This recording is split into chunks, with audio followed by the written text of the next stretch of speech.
Hello, my friends. I want you to look at this. It's from 1974. It's a 1 ounce silver piece. It's 3/9 fine. Has a depiction of the globe on it. World trade. Now, about this, it was put in a bunch of other buffaloes and some other ones.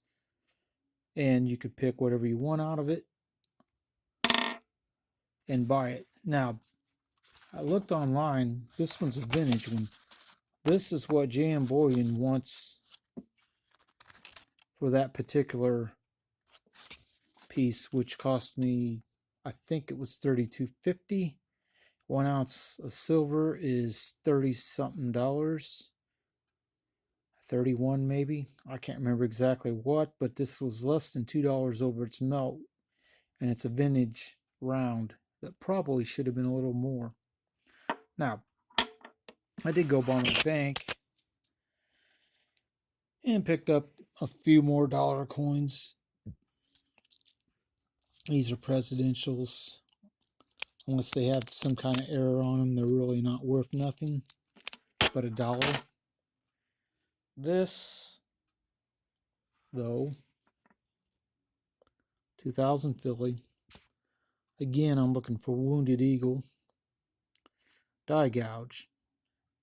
There's a gouge in the eagle's chest, but that's not what I would need to see.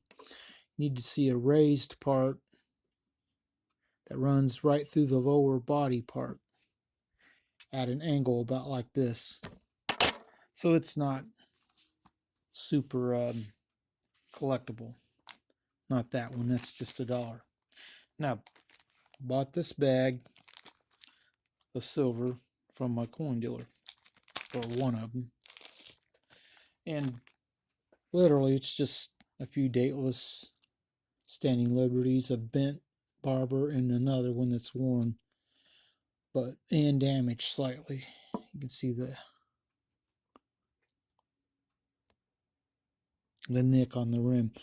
But what I did was I weighed all this, and given that the day I bought it, silver was worth 0.9264 cents per gram. That is the total of all those coins was 27.2 grams multiplied out. That is what it is worth in its silver weight. And I paid 26, maybe it's $27. So I'm a little over the actual melt, but not real bad. I can't remember exactly what I paid for it actually, but it was bought near melt. Now let's talk about a couple other things. Now, this I found in my change a few months ago. You can tell it's got an impression of the memorial somehow onto the penny, and a little bit of a rim problem. Now on this side, it's part of the "In God We Trust" that's on the front of this. So somehow the front of one penny and the back of another impressed on this. I don't know if it's a mint error or what it is, but who knows. Now this, it's not silver, but I'm just wondering if it's a clip planchette or something. But I mean, if it is, it's an error coin of the sorts, but I don't know whether someone actually cut it or that came from the mint that way. Don't really have an answer for that. Now, one other coin I want to show again that I thought was really interesting was this copper piece. It's a little bit environmental damage, but it's a 1771 issue, which it's kind of neat. You don't see this too often. talk about another thing you won't see too often. This particular Austrian coin. It's the G Mint, which I had wrote down what it meant, but it's a 20 cruiser and it's 58.3% silver. The best I can tell, well, that might be 1825 now that I look at it again. Although I don't know, those two pretty much like the tails of the two. One on what could be a two, but I think they're the both ones. It's probably 1815. A neat coin that didn't cost me very much, but in good shape, they can be worth a lot.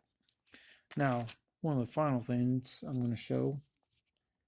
This Morgan dollar has some gold in dark purplish midnight blue toning, although it's been cleaned. I bought it a few weeks ago. That day, he had this, and that's not a bad price for a Morgan dollar, even though it is a 21. And he also had this one, which I passed on, this piece dollar, which has a similar type toning on it.